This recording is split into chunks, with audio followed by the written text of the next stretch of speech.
Have you been playing Dynasty Mode and either don't understand it or have gotten bored pretty easily? Well, I am here to help you. In today's video, we will be going over all the ways that you can have fun in Dynasty Mode while understanding recruiting so it doesn't get too overwhelming for you.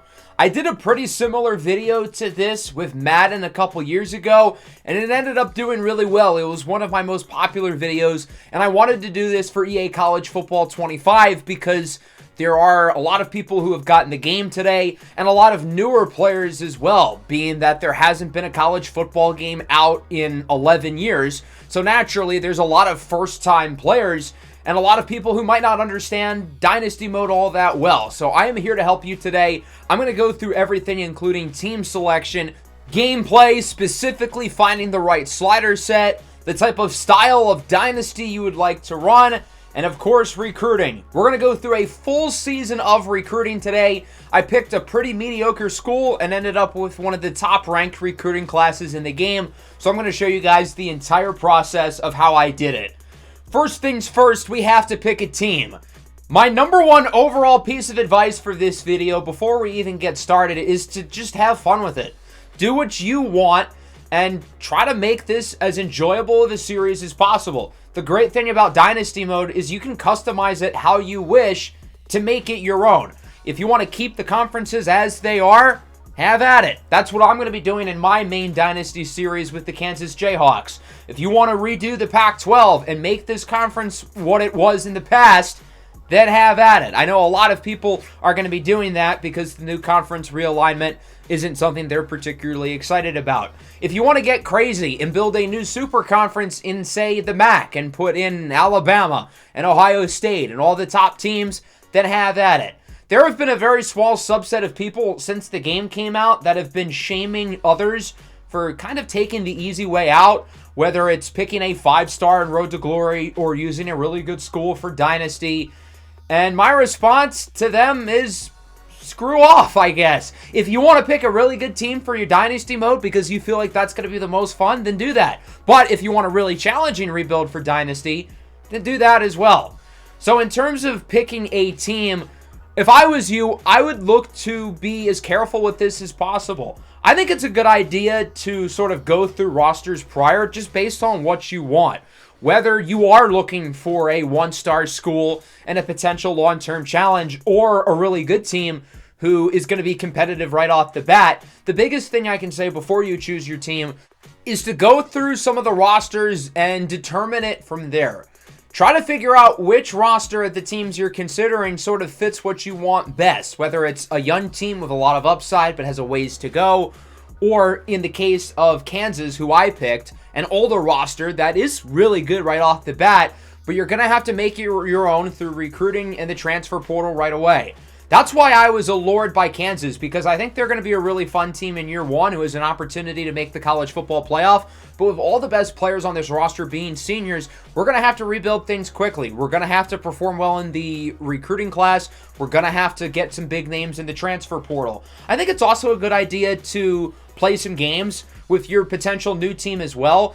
You don't even have to be in these games for more than a few minutes per se, but going through different uniform combinations and getting a vibe for the home stadium I think is going to be important.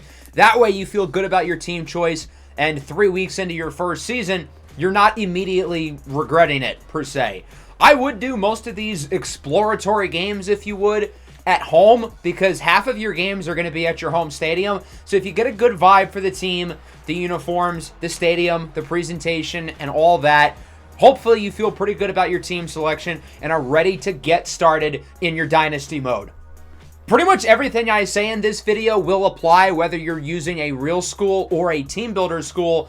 But if you are going to go with the team builder route, you're going to have to pick an online Dynasty because that's the only way the team builder school will load in.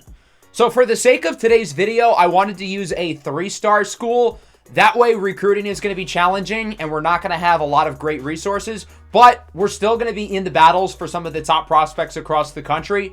So I'm going to pick Michigan State. I feel like they give us a good balance of where it's going to be pretty hard right off the bat, but you guys are going to see what it's like to go after 4- and 5-star players as opposed to using a really bad school right away where you're only going to be in the mix for 1s and 2 stars.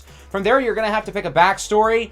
I think most people are probably going to want to go with the recruiting route because that's going to help you the most in terms of recruiting players. You've also got motivator and tactician. Motivator is going to help your team get better with development and whatnot, while tactician is going to help your players perform better in-game.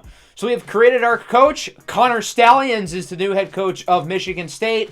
From there, you'll have an opportunity to choose your playbooks, and you can change those later, but finding a playbook you like and is going to fit your team is going to be very important. If you want to use more of an option offense, obviously the military playbooks are really good for that. If you want to use more of a pass-first style, I would recommend many of the air raid playbooks. So from there, you have started your dynasty, and first things first, I think it's pretty important to understand your roster to figure out where your team is going to be in these first couple of seasons and understand which positions you're going to need to recruit. So with Michigan State, we have Aiden Childs at quarterback. He's a true sophomore. He should be the starter here for the next 3 years. That doesn't mean we're not going to look at recruiting quarterbacks, but we should be good for the time being. Defensive tackle, for instance, is a major weakness here. It's not a very talented position group, and there's a lot of upperclassmen. So ideally, that's an area that we're going to look to improve upon in recruiting and the transfer portal over the next couple of seasons. So from there, you can set your depth chart. You can choose your red shirts accordingly. And that brings us into what we're going to be covering next, gameplay. So there's a few different styles of Dynasty you can go with. But pretty much no matter what you choose, the gameplay sliders will be important. I have some All-American and Heisman sliders down in the description. But my biggest piece of advice here is to play through games, whether it's in your dynasty or play now, and try to experiment with the gameplay difficulty and the sliders. From what I've heard, Heisman is really hard this year, especially defensively. So maybe you're not ready right away for Heisman, or if you are, try to choose sliders accordingly. That's going to make your gameplay fun and interesting. If you really want easier sliders, that's fine. Or if you want a challenge, that's fine as well. So again, there are some sliders that you can start with in the description, but don't be afraid to change those as you wish and as your gameplay progresses. If there are barely any interceptions in your game and you feel like that needs to go up, then by all means, do that. The second style of Dynasty we're going to go over is a sim-style Dynasty where you watch the games. And this is becoming increasingly popular. It started with Mr. Hurricane a few years ago, and it seems like more people are catching on to this. This is a fun way of watching your team play, but everything's ratings-based, and it's not based on how good you are at the game. So your recruiting and roster building strategies are going to be even more important than ever. If you're not overly good at the game or don't enjoy the gameplay itself, this is a really fun way to balance things. Regardless if you watch your games or if you play them yourself, gameplay sliders will be important nonetheless. The biggest difference slider-wise between games that you play and games that you watch is for the watched games, you don't have to edit the user sliders, only the CPU, since neither team is technically being controlled.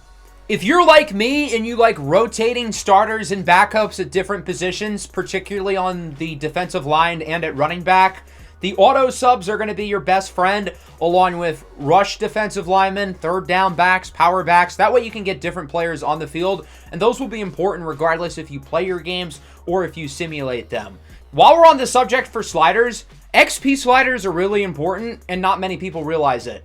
This affects your player development.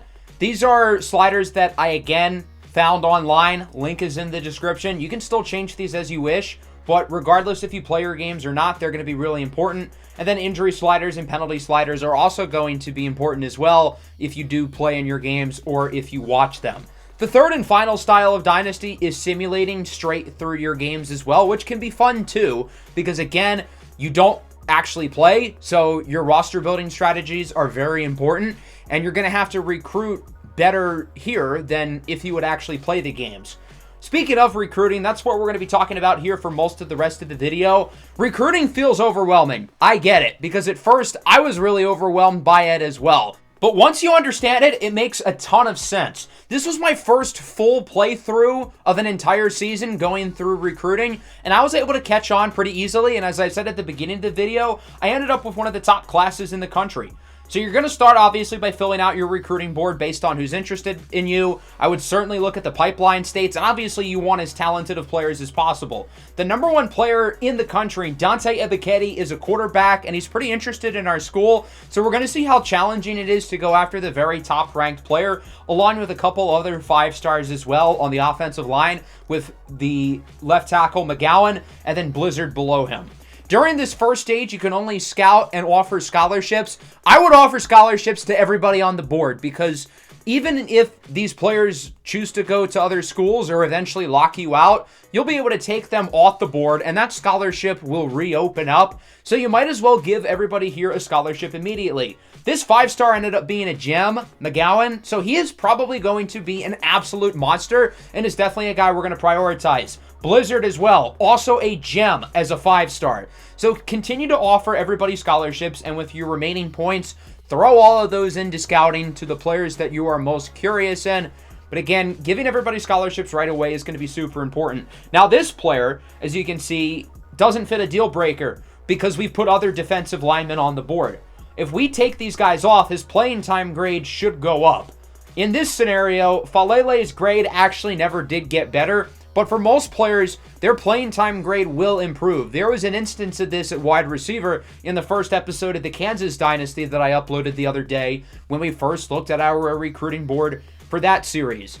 Going through your positions of need here is going to be useful, and you can also sort by position, star rating, state, interest, etc. That way you can filter out which players you're going to want to throw on your board right away.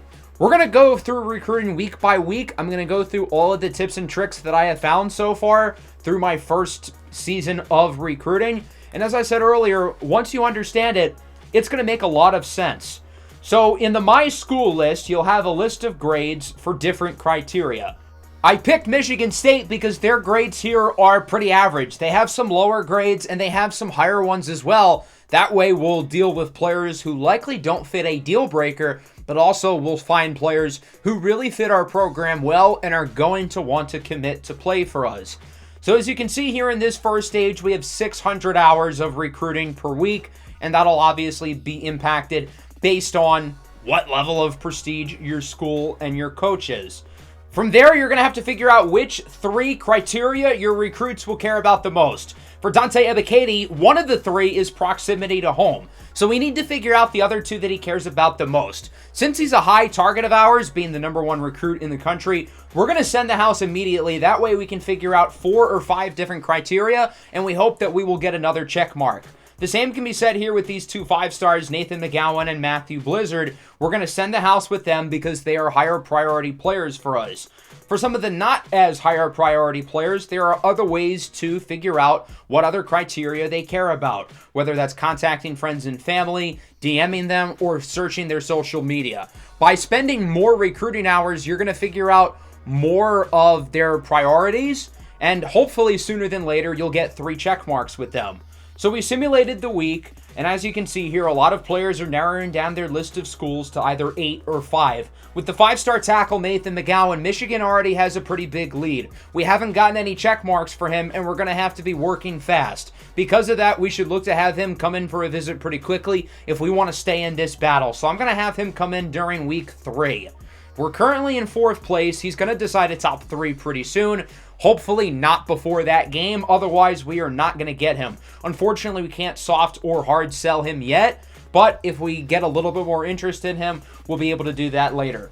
I simulated the week once again, and as you can see, a lot of guys have narrowed down their list even further. Some players have a lot of scholarships already, while others, like Greg Jefferson, only has the scholarship from us. Because of that, this is a guy who I want to be able to get to commit pretty quickly. It's not like NCAA 14, where the players who did not have scholarships would stay that way the entire season. Other teams will eventually catch on to him, so because of that, I want to get him committed as fast as possible. With other players here like Ken Sabery, we're not doing too well in this battle. Wisconsin has a clear lead. Ultimately, I'm going to take him off the board. You got to know when you want to take guys off of your list, when you feel like you pretty much don't have much of a chance of getting them. So this is where we're currently standing. We are currently trying to figure out where everybody is in terms of their list of priorities. Many of these recruitments are going at very different speeds. For instance, Josh Polanco's has started off quite slowly. He hasn't even decided his top 8 yet, and I'm pretty sure we're the only scholarship for him.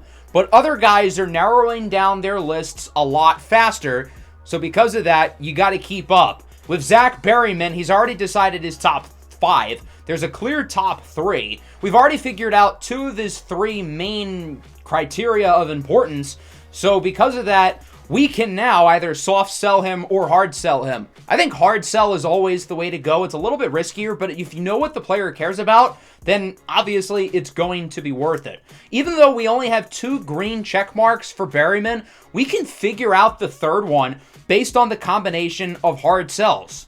So rather than selling the house and finding out his last green check mark within the next week or 2, we can hard sell him and find out the green check mark now. As you can see here with campus personality, 2 of the green check marks are already in there, and then academics prestige is a question mark. So it could be that one. We're going to have to keep looking as well.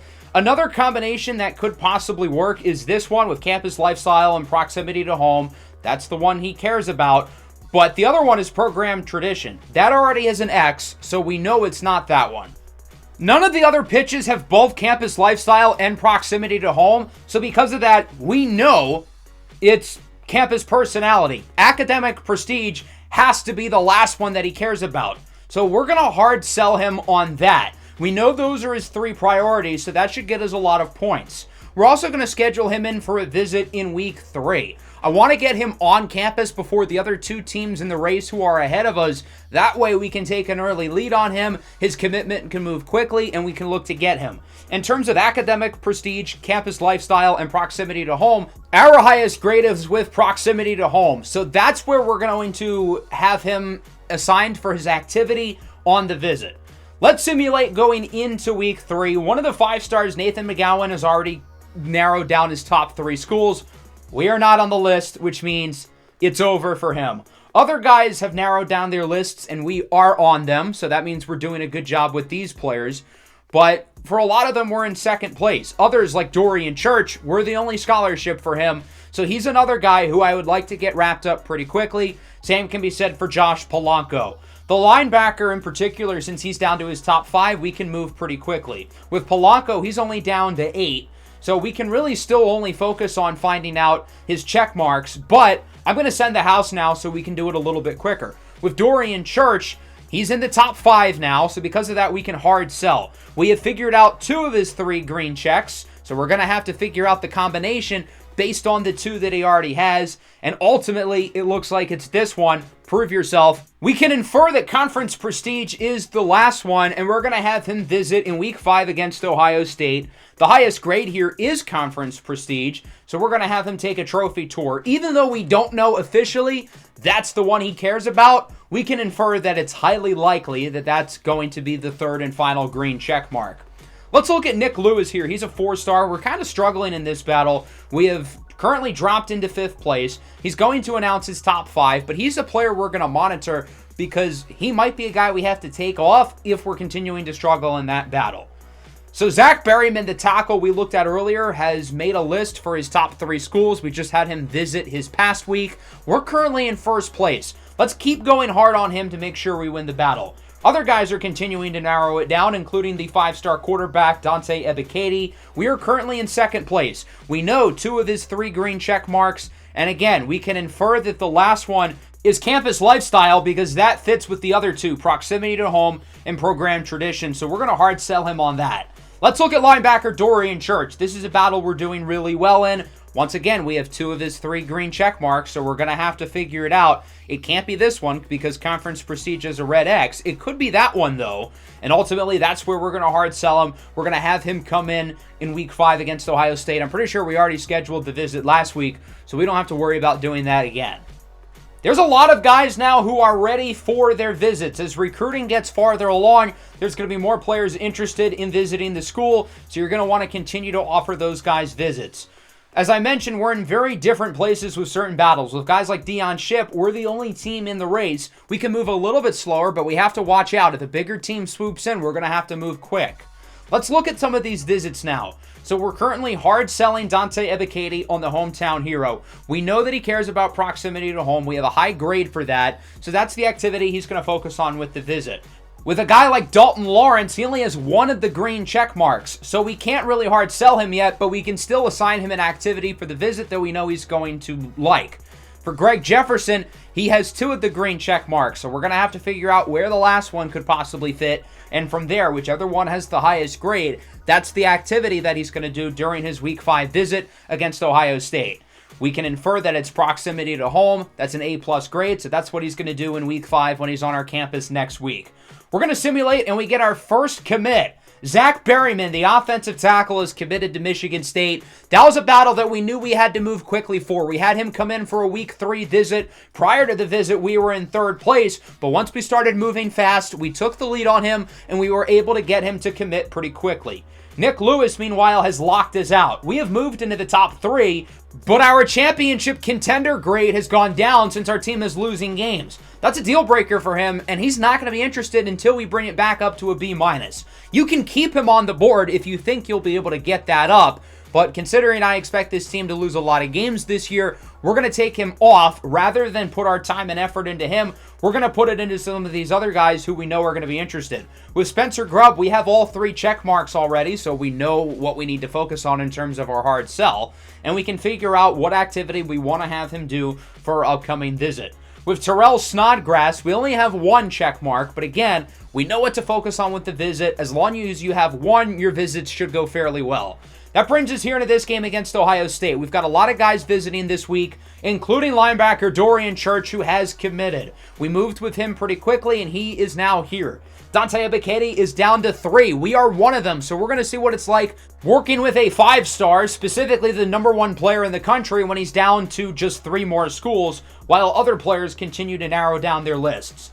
So the recruitment for Dante Ebiketie is going to move quickly, but there's not much else we can do considering we're currently hard selling him. We've already given him his scholarship. We've already scheduled a visit, so it's really a matter of playing the waiting game with Dante Ebiketie because we've done everything right so far. As for other guys like Greg Jefferson, I think we can wrap up this recruitment pretty quickly. We're currently hard selling him with team player. He should be ready to come here shortly. With Dalton Lawrence, we now have figured out his 3, so we're going to hard sell him on prestigious. With Noah Ramsey, we were the only scholarship for a while, but now Kentucky is interested. So we've got to move a little bit quicker with him. We have figured out his 3 green check marks, so we can now hard sell him, and we can also have him scheduled for a visit. We'll have him come in Week 8 versus Iowa. Hopefully he doesn't visit Kentucky sooner. That way we can build a quick lead on him and ultimately get him to commit. After playing the #1 ranked team, we're playing the #2 team as we get Greg Jefferson to commit. He's a top 100 player in the country, ranked at number 74. So we got one of the higher ranked players in the nation. That's a big get for us. But recruiting can be ruthless. Sam Spalding is the 40th ranked player in the country. He has narrowed down his list to 3, and we are not among those top 3. So he's a guy we're going to have to take off the board. Our championship contender grade has plummeted as Michigan State is currently 1-5. The team has not been playing very well, and the grades will change based on how the team performs. So as you can see here, our recruiting board has got a lot smaller. We've gone down from 35 to 21. And now that we're in the middle of the season, I feel like it's a good time to take a look at the prospect list and find guys who have not been offered scholarships yet. There are still plenty of good players available who don't have scholarships. If you want to figure out who hasn't been offered one, sort by here. If they have a 0 next to the letter N, that means they have not been offered scholarships yet. But it's not as cheesy as it was in NCAA 14 because teams will still go after these players. It's just a matter of when. So you can get these guys committed as quick as possible. That would be a big win for your program. As we talked about at the beginning, offer scholarships immediately, and with your remaining points, throw them into scouting while already looking to send the house, or at the very least, try to find a couple of the motivations for some of the players here. With Andre Oladokin, he looks pretty good. He's a guy I want to prioritize, so we're going to contact friends and family. So now we kind of have two groups of players. We've got this top group of guys who we've been going after since the start of the year. We're looking to hard sell them. We're looking to get them on visits. We've been recruiting these guys since the very start of the season, and they should be getting ready to commit, or at the very least, narrow down their list of schools pretty shortly, eventually from 8 to 5 to 3 to 1. So these are the recruiting battles that are going to be moving quicker, while the new players that we added on, it's basically going to be like we're restarting the process. We have to figure out their motivations, then we have to sell them, then we have to get them on a visit. It's basically like we're starting from scratch with half of our board. As we simulate through week 7, we get another commit. Dalton Lawrence, a 4-star. That's a big get for us. But Dante Ebiketie, the quarterback, has committed to Penn State. We did everything right in this battle, but sometimes you're going to lose to bigger programs. Even though we did everything we could with Ebiketie, battling against good schools, you're not going to beat them very often when we're a lesser program like Michigan State. I do think we have a really good chance at this other 5-star Martin Blizzard. He's visiting this week, and if the visit goes well, since he's already narrowed down to 3, I could see him committing pretty much right away. With Mike Burgess, he's also down to 3. He's about to commit to Pitt. It's not looking good, so we're going to throw in the towel already because we know there's no chance with him.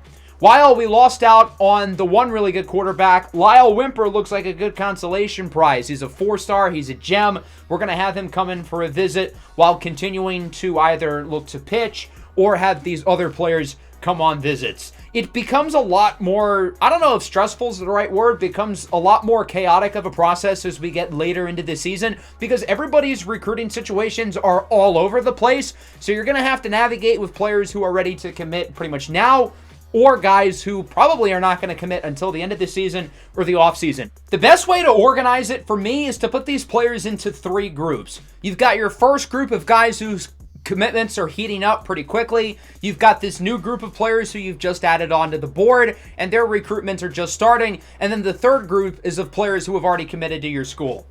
So we get a linebacker, Spencer Grubb, and another linebacker, Noah Ramsey. That's 2 commits. But as you can see, one of the newer guys we added onto our board, James Lovelace, he got a scholarship from Oregon. He wants to go there. We don't have a chance at him, and he's already locked us out. With Martin Blizzard, he did not commit after his visit. But as you can see, he's almost about to. The problem is he visits Wisconsin in week 9, so he's going to commit after this week. We're hoping that his visit with Wisconsin doesn't go overly well because it's going to be a nail-biter with him, but we know it's about to happen. With some of these other guys, they're a little bit farther behind. We can't offer them visits yet. For whatever reason, some of these dates are locked out. So we're going to go to the earliest date possible, which for these players is now week 13. Let's simulate the week, but before that, I'm hoping we get good news with Martin Blizzard, the tackle. We don't have any 5-stars yet, but that would be a big get for us. We currently had the 50th ranked class in the country, but I really wouldn't worry about these rankings until the end of the season because all these players commit at different speeds. So that ranking is going to change a lot as the year goes along. And as you can see, we do not have any new commits. Unfortunately, Martin Blizzard is going to Wisconsin. We were literally that close to landing a 5-star prospect. If the visit had just went a little bit better, or if we put a little bit more focus into him earlier, we would have gotten him. That's how brutal recruiting is in this game. It can literally be by a hair. With Lyle Wimper, we were in first place, but we've dropped into 3rd. The good news is he's visiting this week, and he's pretty close to committing, so the hope is that the visit goes well and he wants to come. With these new players now, we are officially all in on these battles. We've contacted the friends and family, trying to find out their motivations pretty quickly. With some of these other players, they're coming in for visits now. We're hard selling them. Things are moving rapidly here as we get closer to the end of the season. Getting through week 10, our team is 1-7, but we got a big commit with 4-star running back Walter Spears, along with a couple 3-stars in the secondary. The quantity is quickly going up in our class. I think we now have 8 or 9 players committed, but again, if you have less than that, I wouldn't really worry about it because you're going to have plenty of time to get more players later. Now, unfortunately, the quarterback, Lyle Wimper, I thought he had a chance to commit to us this week. He's going to Penn State, who already has the number 1 quarterback, Dante Ebiketie. So once again, we just missed out. We were so close to getting him, and now Penn State has stolen 2 of the top quarterbacks in this class from us. Our recruiting class is still going up in terms of ranking. It's now number 37, but again, don't worry about that ranking until later. Now that we're towards the end of the season and the recruiting board is getting smaller, I think it's another good time for us to look at guys without scholarships, and you can find really good players here. There are a number of players ranked in the top 300 or so who haven't been offered yet. So now we have another new group of players, and again, the recruiting board is kind of all over the place with where different players are. One of my favorite players I found here was quarterback Parker Skukanik. He's a 4-star, he's a gem, so in other words, he's probably going to be really good, and I really want to get him. We've missed out on 2 really good quarterback prospects, so I'm going to look to move into him quickly. Pause. He's already announced his top 8 schools. We're currently in first place, so that's already a good starting point, and we're going to move as fast as possible. Other players are going to different schools. We lost out on a 3-star offensive tackle, but it's fine. We still have a pretty big board of players. We've got a number of guys who we're still doing really well on. Now, our team isn't doing too well. We have not beaten an FBS opponent all year, and we're now in week 12, but even though our team is not doing well on the field, I think we're doing pretty good in the recruiting circuit. So from there, I continued to offer visits. I continued to look to sell players, and we're getting more commits. Tight end Josh Polanco's been on the board since the start of this season.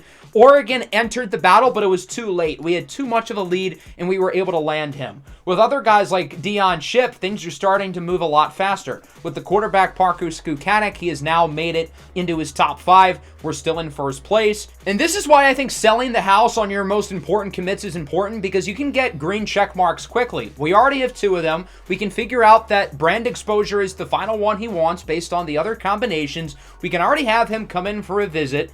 So I think brand exposure is the highest grade he has. So we're going to have him do that. He's going to come in week 14, and there's a real shot he could commit before the end of the season.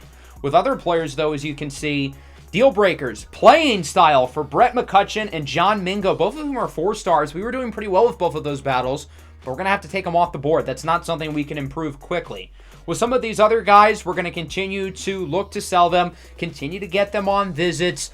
I think the biggest piece of advice I can give you for this stage of the year is use as many recruiting hours as possible. Sometimes you might have 5 to 10 left over per week.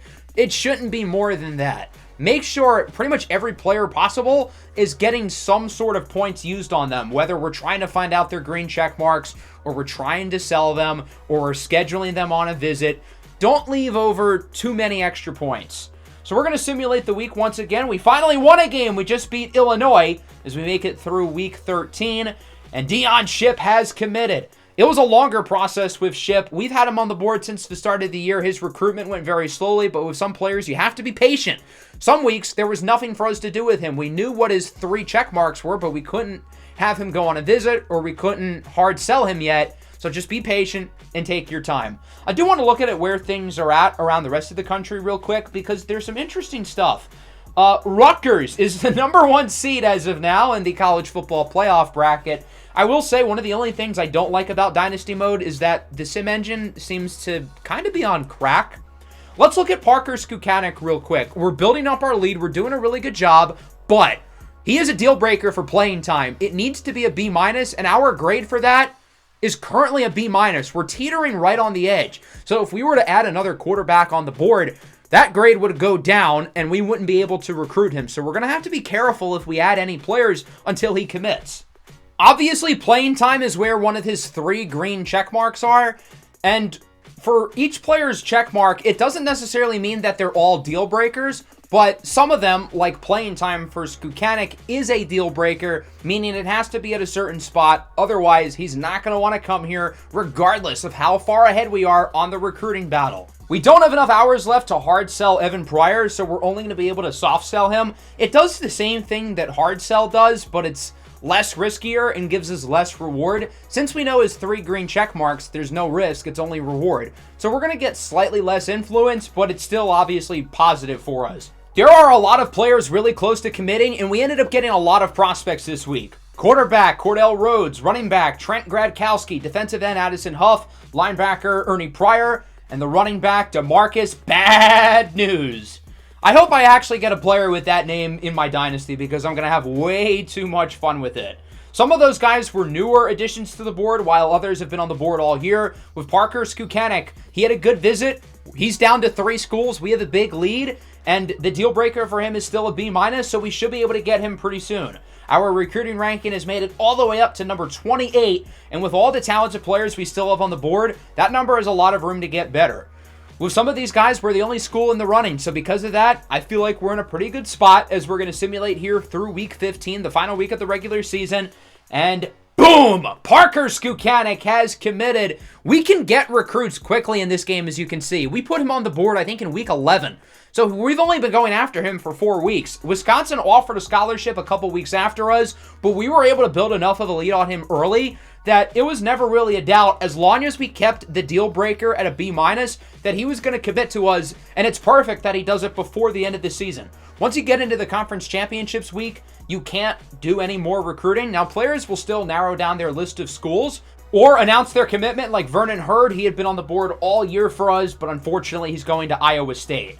So that brings us to the end of the season. Jalen Milroe wins the Heisman. The college football playoff has been announced.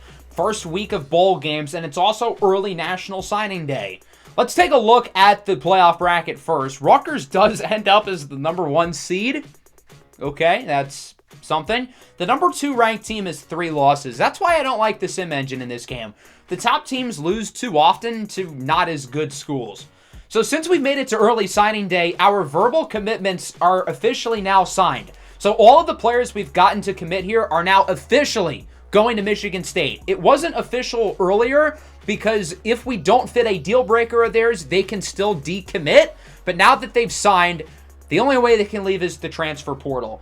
I did want to look at some of the other 5-stars that we were going after to make sure that they actually did sign, and unfortunately all 3 did. So it's official. We won't be getting any 5-stars this year. We almost got the 1 tackle who went to Wisconsin, Blizzard, but we, again, just missed out.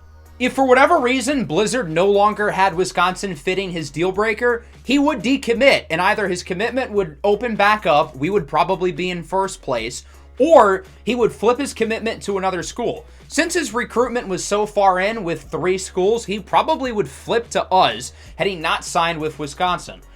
During the bowl weeks, you can't actually recruit the players who have no recruiting hours, so nothing is per se changing manually in these battles. These guys will continue to commit to schools or narrow their lists down, but we can't sell them, we can't pitch them, we can't have them come on visits until the offseason. So now it's just about being patient and seeing what happens during the bowl weeks. After the early signing day during week 1, there's really not much that's going to change.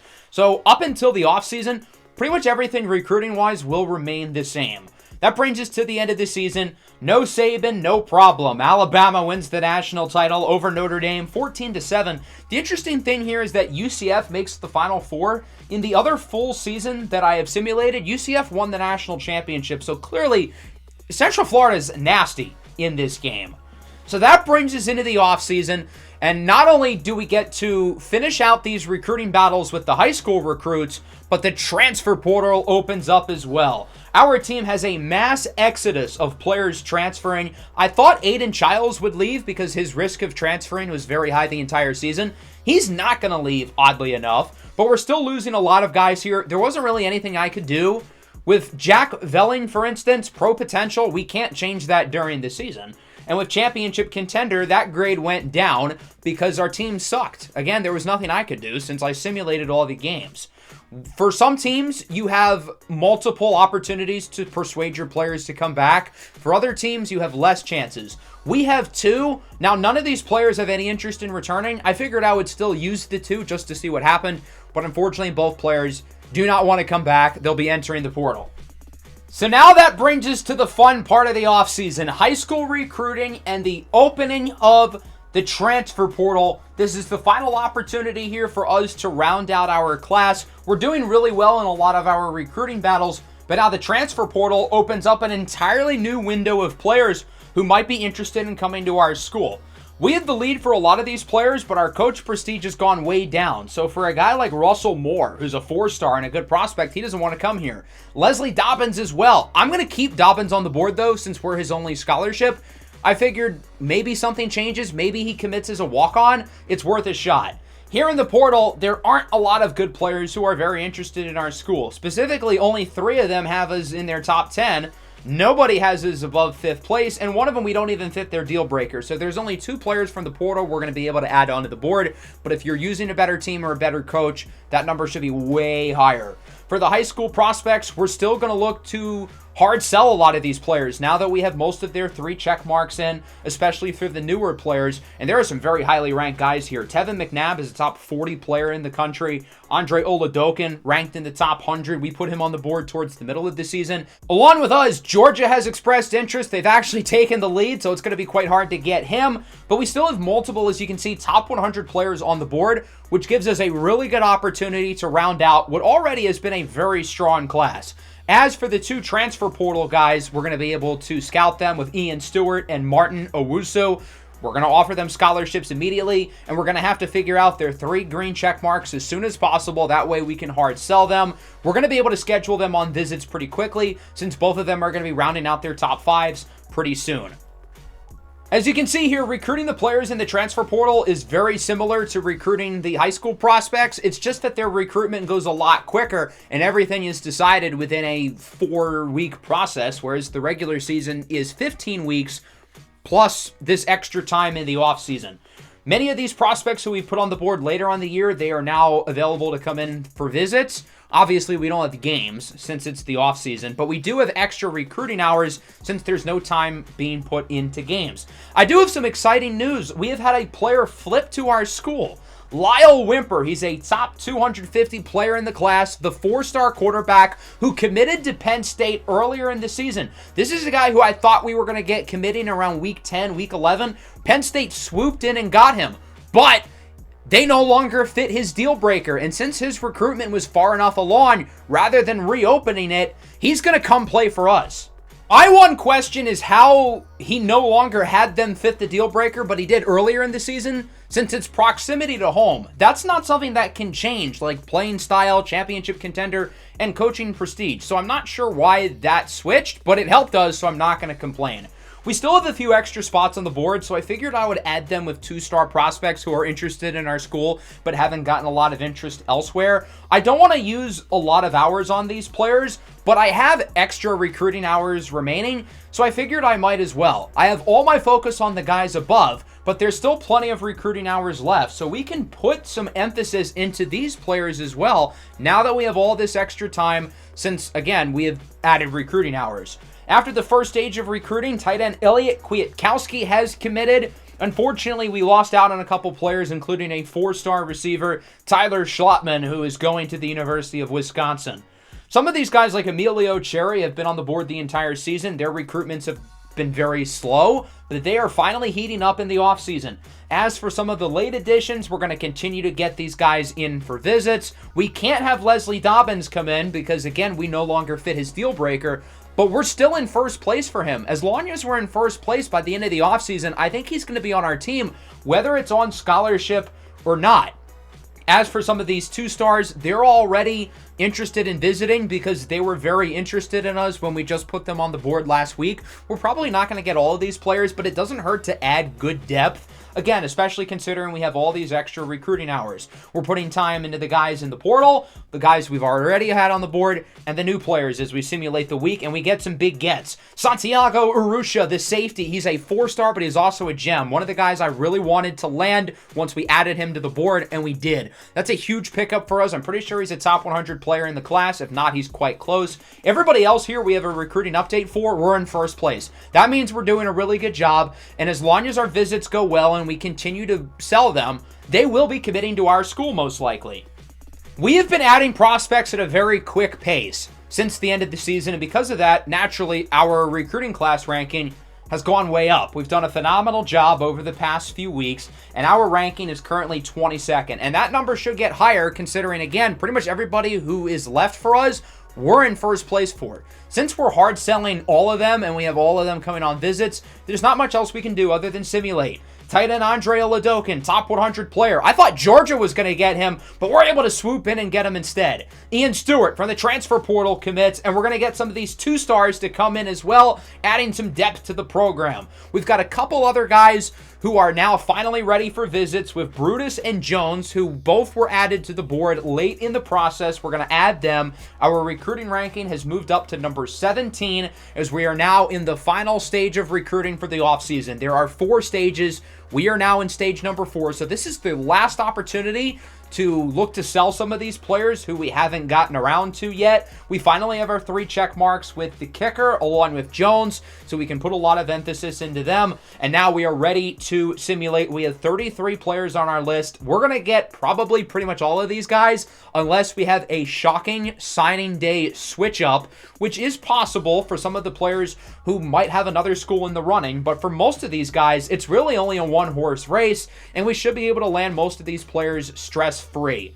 Maybe with somebody like Jones, since we're pretty much even with UTEP, but he's visiting our campus, and since this is the last stage of the offseason, he won't have time to visit UTEP, so he should commit pretty easily, and pretty much everybody else here should as well. So with that, it's time to simulate 2 National Signing Day, and we're going to get the commitments rolling in. 4-star safety, Christian Fala has committed. Martin Owusu from the transfer portal. Tight end, Rob Graves. Those are the only 3 players here.